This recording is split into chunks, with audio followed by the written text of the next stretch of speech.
আরে বন্ধুরা, তোমরা দেখতেই পাচ্ছ এই ইঁদুরগুলো এখানে দাঁড়িয়ে আছে। আর মানগুলো শনাক্ত করার জন্য আসলে এই ইঁদুরগুলো হলো প্রশিক্ষণপ্রাপ্ত, আর এটা মিলিটারি কাজে লাগানো হয়। আর তো এই সুন্দর পিকটা যদি তোমার কাছে ভালো লেগে থাকে তাহলে একটা লাইক দাও আর চ্যানেলটি সাবস্ক্রাইব করে যাও। আর আমরা কোন ধর্মের কমেন্টে বলে যাও।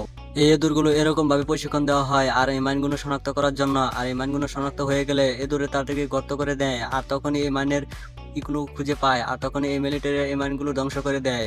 আপনি ভুলবশত যখন কোনো মাইনে পাড়া দিবেন তখন ওখান থেকে আপনি সরার চিন্তা ভাবনা করবেন না, তাহলে আপনি ওখান থেকে সরলে আপনি ব্রাস্ট হয়ে মারা যাবেন। আর তখনই এটা এরকম ভাবে ব্রাস্ট হবে যখন আপনার হাত পা চলে যেতে পারে।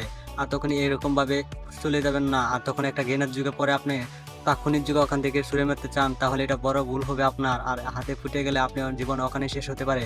আর তখনই এই গ্রেনেডগুলো যখন আপনি হাতে নিয়ে মারতে যাবেন তখনই তাৎক্ষণিক এটা ফুটে যাবে আর আপনার প্রাণ ওখানেই চলে যাবে।